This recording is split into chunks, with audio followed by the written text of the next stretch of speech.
So cystic fibrosis is a genetic disease. It most often manifests as issues with the lungs. It causes the mucus secretions in the body to be thick and sticky, so causes chronic lung infections, which in turn often leads to eventually drop in lung function. It can also cause issues with the nutrition, with the pancreas. Most people with CF have trouble keeping weight on and have to take medications to help keep weight on, and some even have to have feeding tubes to help with that. And it's a very multi-systemic disease, so there's a lot of other issues that go with it, but those are kind of the main issues. Yeah. Yes, you are born with it. You can't develop it. You either have it or you don't. Some people have more issues with respiratory, some more nutrition. So mine is more respiratory and sinus related. I have a lot of chest congestion and that type of stuff, and have to take medications and respiratory treatments to help with that. And then yes, chronic sinus infections, and a lot of times that leads to having to have surgery to help repair the sinuses, and so that's the majority of mine, yes.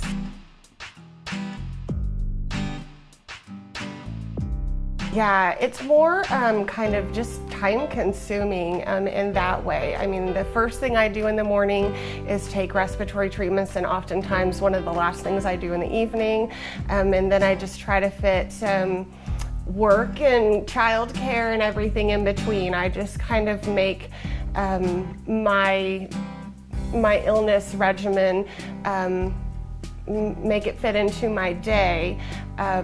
But then there are times when, I have an exacerbation and get more sick that I do have to ask for help, because, as a mom, we try to do everything we can by ourselves and not need any help, but sometimes that's just not always possible. So even the most mild case of CF, it does, affect your daily living. So mostly what my treatments do, I take one that is a bronchodilator, so it basically opens up the airways a little bit, and then another one that it's a mucolytic, which helps to thin the mucus out, and it's specific to CF. My understanding is it's only for CF patients. And that kind of helps to thin out that mucus and make it easier to cough up and get out of the lungs, because the less that's in there, the better. And then oftentimes I will have to do I call it the vest. It's actually a physical vest that we put on, and it's hooked up to a machine, and it basically airs up like a balloon kind of, and kind of shakes me around some, and that just helps to loosen that mucus to help bring it up. For me in the morning, usually about at least 30 minutes. I have to plan on just doing those. And a lot of times I can't really do anything else while I'm doing that, because I'm doing a lot of coughing and trying to bring that stuff up. Yeah.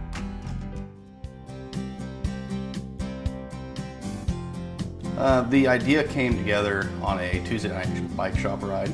The shop here has a Tuesday and Thursday night ride every week.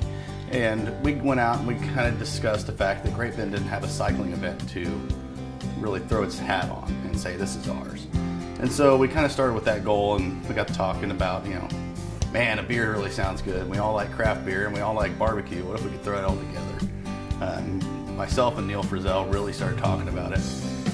And once we got done with the ride, that was kind of a pipe dream, and he wasn't really expecting anything of it, I believe. That next week I came into the shop and said, so I've got the website built. We're doing this in July. That's 3 months away. Let's do this. And we did it. We pulled it off 2016. We had our first bike queue. And 2016, 2017 combined, we've raised over $12,000 for the Cystic Fibrosis Foundation. One of the biggest things for me once we came up with the idea, it wasn't a question in my mind that we donate all the proceeds to the Cystic Fibrosis Foundation. I've been wanting to do this for years. before I met my wife, I already knew what cystic fibrosis was because I had a cousin, Nathan Hutchison, who has cystic fibrosis as well. And then I met my wife, and she actually came out one day and was like, I got something to tell you, I can tell you. And I said, what? And she goes, well, I have this thing called cystic fibrosis. And I said, oh yeah, okay, what do you want for dinner? And I think she was a little struck by the fact that I already knew what it was. She didn't have to explain it to me, and it kind of went on from there. Then the other concerning factor is my brother-in-law also has cystic fibrosis. So it's kind of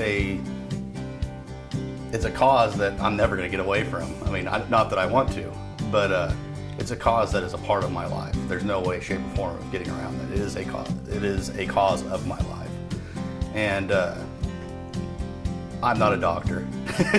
I don't know how to cure the thing. We all have our things we can do. So I wanted to help out the best way I could, and throwing an event and going into overdrive to make an event happen is something I can do. Well, we first start out 7:30 in the morning. We get all the rides going at once. We have a 20-mile road ride that goes around Pawnee Rock. We have a 62-mile road ride that goes clear around Cheyenne Bottoms and past the college as well. And then we have a 30-mile gravel ride. This year, we've also expanded the gravel ride, so we also have a 53-mile route. A lot of people, gravel's big in Kansas. We've got the Dirty Kansas.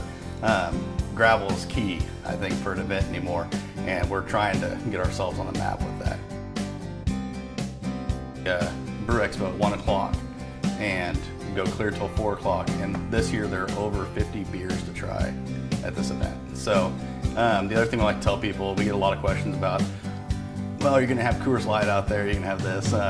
We don't have a lot of domestic beers out there. We do have some, though. Western Beverage is going to be coming out and serving. So we have some, what I call intro to craft beers, some Goose Island, and some lemon shandies and things of that sort. So there's beer out there for everybody. My thing has always been when somebody says they don't like craft beer, they just haven't tried the right one yet. This is our 3rd year. We're hoping at 5 years to have even more breweries than we have this year.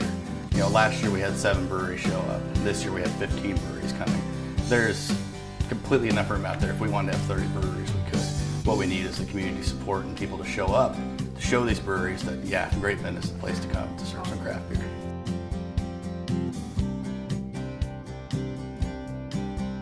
All the events are separate. So if you don't cycle, you don't have to come for the bike part. If you don't drink beer, you don't have to come to drink the beer. All the events are separate. You don't have to pay to get in to buy barbecue at the event.